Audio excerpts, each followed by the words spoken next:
If you're over 60, listen to me for just 10 seconds, because the quiet danger isn't aging, it's drifting. It's waking up one day and realizing another year slipped by while you were waiting to feel ready. This moment right now, it matters more than you think. I want to say this gently, but clearly you are not late, you are not behind, and you are absolutely not done. But you are standing at a powerful crossroads. One path is familiar, it's comfort, routine, silence, and the story that says, this is just how it is now. The other path is braver. It asks you to feel again, to choose again, to show up for your own life with the same devotion you once gave to everyone else. Somewhere along the way, you learned to be responsible, dependable, strong. You learned to push through pain without naming it. You learned to care for others while slowly abandoning yourself. And I need you to hear this. That wasn't weakness, it was survival. But survival is not the same as living. There is a grief that comes with this season. Grief for the versions of you that never got permission. Grief for the dreams you postponed because someone needed you more. Grief for the energy that used to come so easily. Don't numb that grief. Don't rush past it. Grief is proof that you loved, that you hoped, that you risked. And right now, it's also an invitation because courage doesn't retire, meaning doesn't expire, and your story is still unfolding. The question is not, how much time do I have left? The question is, how awake do I want to be for the time I have? Let me tell you what no one says out loud after 60A, the most dangerous thing isn't loss, it's resignation. It's the moment you quietly decide, this is as good as it gets. That sentence sounds harmless, even practical, but it slowly drains the color from your days. And I need you to hear this clearly. You didn't come this far to shrink. You have lived long enough to know that life doesn't break us in one dramatic moment. It erodes us in tiny, almost invisible ways, in the way you stop asking questions, in the way you stop saying no, in the way you stop believing your feelings deserve attention. You start editing yourself to keep the peace. You start lowering your expectations so disappointment won't hurt as much. And one day, you wake up and realize you're safe, but you're not alive. There is a lie floating around that says growth belongs to the young and wisdom belongs to the old. That's nonsense. Growth belongs to the brave, and bravery doesn't have an age limit. In fact, courage after 60 is often deeper, steadier, and more honest, because you're no longer trying to prove anything. You're trying to be true. This is the season where pretending becomes too expensive. Where your body, your heart, your spirit start whispering and sometimes shouting, pay attention. That restlessness you feel, that ache. That's not discontent. That's truth knocking. You don't need to reinvent your whole life. You just need to stop abandoning yourself inside it. One honest conversation, one boundary, one decision that says, I matter here too. That's how momentum begins. And once you start choosing yourself, not out of selfishness, but out of self-respect, something remarkable happens. You don't just add years to your life, you add life to your years. When you're ready, we'll go deeper. By the time you reach this chapter of life, you've mastered endurance. You know how to carry disappointment without dropping it. You know how to smile while something inside you is breaking. And that skill, while impressive, has a cost. Because what you don't feel fully, you can't heal fully. There's a quiet myth that says emotional pain should lessen with age. That wisdom somehow numbs the ache. But the truth is more unsettling. Unresolved pain doesn't disappear. It settles, it hardens, it shows up as fatigue, irritability, numbness, or a low-grade sadness you can't quite explain. And none of that means you're failing. It means you're human. You've spent decades being strong for others, for family, for work, for survival. Strength became your armor. But armor, when worn too long, begins to suffocate. Vulnerability after 60 can feel terrifying because it asks you to do the one thing you were taught to avoid.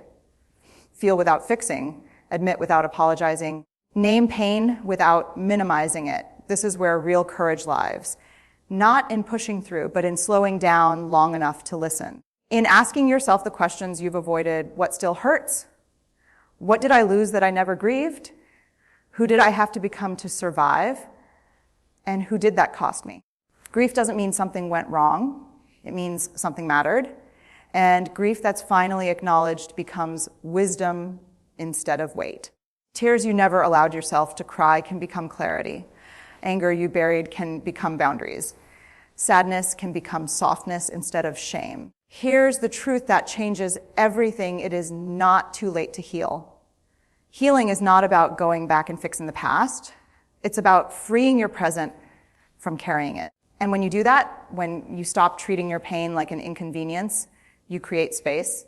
Space for peace, space for joy, space for a version of you that is lighter, braver, and more honest than ever before. Next, we talk about what it really means to reclaim your voice. At some point in your life, you learned that having a voice came with consequences. Maybe you were ignored, maybe you were punished, maybe love felt conditional. Be agreeable, be quiet, be grateful. So you adapted, you softened your edges, you swallowed words that needed air, and over time, silence started to feel safer than truth. But here's the cost of that silence. When you don't speak your truth, your body keeps the score. It shows up as tension you can't stretch away, as exhaustion sleep doesn't fix, as resentment that leaks out sideways. Your voice didn't disappear, it went underground. And now, after 60, it's asking to come home. Reclaiming your voice isn't about becoming loud or confrontational. It's about becoming honest. It's about saying what you mean without over-explaining. It's about trusting that your needs are not an inconvenience, that your boundaries are not betrayals, that your no can be an act of love for yourself and for others. This stage of life strips away the illusion that time is endless. And strangely, that's a gift. Because when you know time matters, you stop wasting it on relationships and roles that require you to disappear. You stop performing peace at the expense of your dignity. You stop confusing kindness with self-abandonment. There is deep freedom in letting go of who you needed to be to survive. You no longer have to earn your place by being useful, agreeable, or self-sacrificing. Your worth is not tied to how much you give or how little you need. You are allowed to take up space, emotionally, verbally, fully. And yes, some people may resist this version of you. They may say you've changed. They're right. You have. You've grown. And growth can feel threatening to those who benefited from your silence. But here's the truth. The people who truly love you don't want you quiet. They want you whole. Next, we'll talk about boundaries and why they may be the most loving thing you do from here on. Let's talk about boundaries, because for many of you, this word still feels uncomfortable, maybe even selfish. You were taught that love means giving, bending, accommodating, that good people don't make others uncomfortable. So you learned to say yes when your whole body was screaming no, and you called it loyalty, you called it kindness, you called it love. But here's what I need you to: boundaries are not walls, they are doors with locks. They let the right things in and keep the harmful things out. And after 60, boundaries aren't optional, they're essential, not because you're fragile, but because you finally know what it costs to live without them. Every time you ignore your limits, you pay for it with resentment, with exhaustion, with the quiet erosion of self-trust. And the longer you live like that, the harder it becomes to recognize yourself. Boundaries are how you come back home to who you are. Setting boundaries may feel like betrayal at first, especially if your identity has been built around being the dependable one.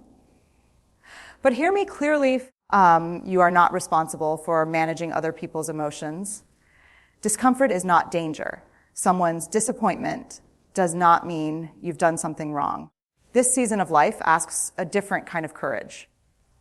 The courage to say, this doesn't work for me anymore. The courage to step back instead of pushing through. The courage to choose rest over proving your worth. And here's the surprising truth: boundaries don't push the right people away. They clarify relationships. They reveal who respects you and who only respected your compliance. That information may hurt, but it's also liberating. Because when you stop over-giving, you create space. Space for peace, space for joy, space for relationships that don't drain you, And most importantly, space to be present in your own life without guilt, without apology, without burning yourself out to keep others warm. Next, we'll talk about regret and how to face it without letting it define you. Regret has a way of getting louder with age if we don't face it.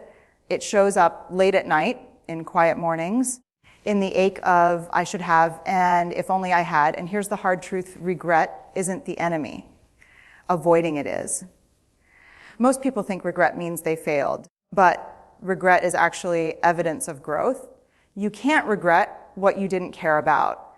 You can't regret what you didn't value. Regret means you see more clearly now, and clarity is not a curse, it's a sign of wisdom.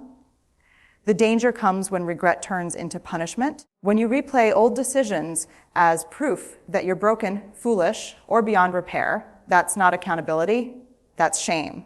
And shame doesn't teach. It paralyzes. You made the best choices you could with the information, resources, and emotional tools you had at the time. That doesn't mean those choices didn't hurt you. It means you survived them.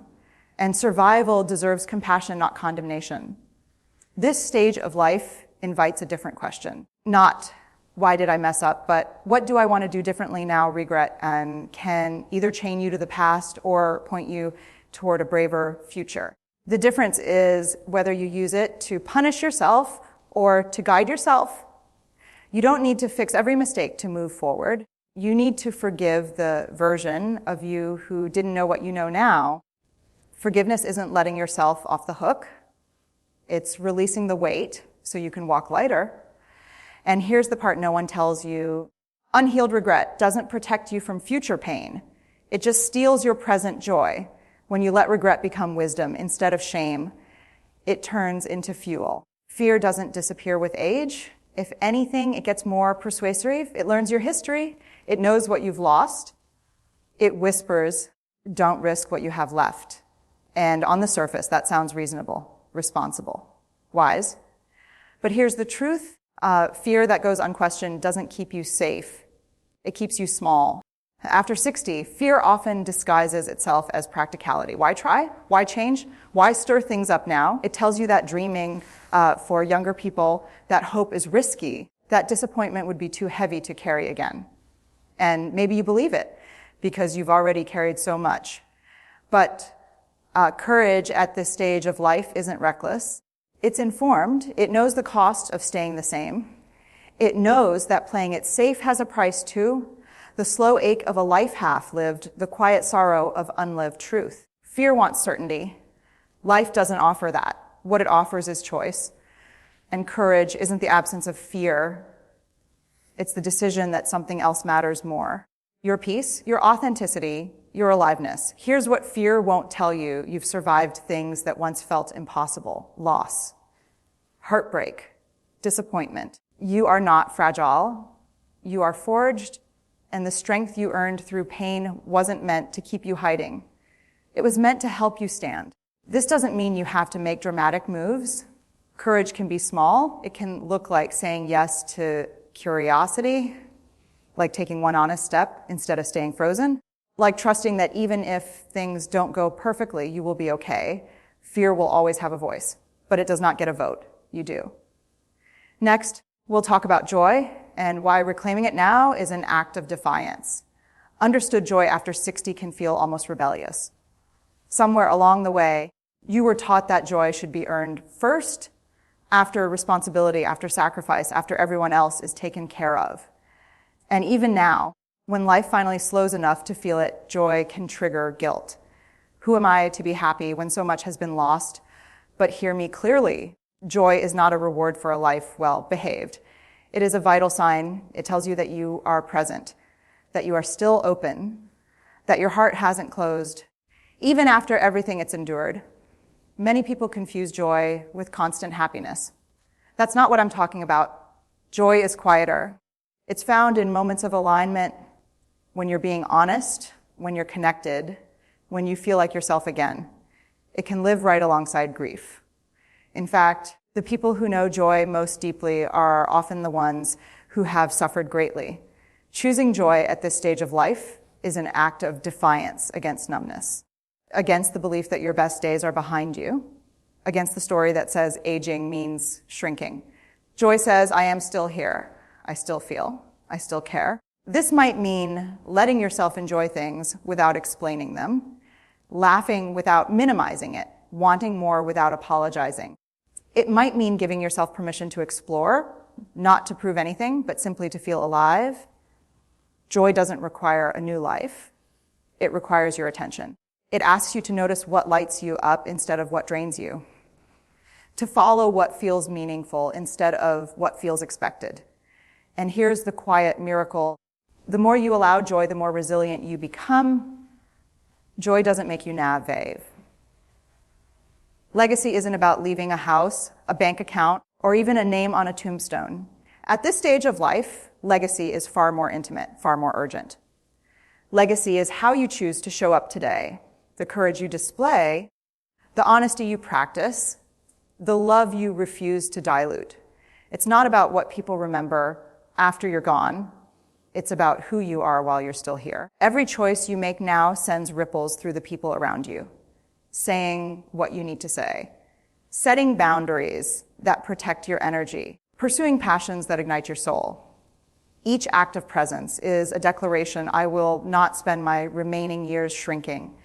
That's the kind of legacy that matters. That's the kind that echoes longer than any material possession. So often we wait until the end to reflect, hoping we did enough to matter. But true legacy doesn't wait. It's built in ordinary moments, the kindness you offer without expectation, the honesty you speak even when it's uncomfortable, the laughter you allow yourself to have even when grief lingers. These are the monuments of a life well lived. At 60, 70, 80, or beyond, your days are not just hours to endure. They are pages in a story that only you can write. And here's the crucial insight: the story isn't over. You have chapters left that are rich, audacious, tender, and brave. You get to decide what those chapters look like. Legacy is the gentle, persistent answer to fear. It's the proof that your life matters, not because of what you accumulate, but because of what you cultivate inside yourself and give freely to the world. Here's the truth I need you to hear before you move another year forward. Your life is not a countdown. It is a gift, a fiercely precious, unrepeatable gift. Every year, every month, every day that remains is an opportunity to reclaim what was lost, to honor what you've survived, and to embrace the person you've become. You are not too old to choose yourself. You are not too late to speak your truth, to set boundaries, to feel deeply, to love fully, or to laugh without apology.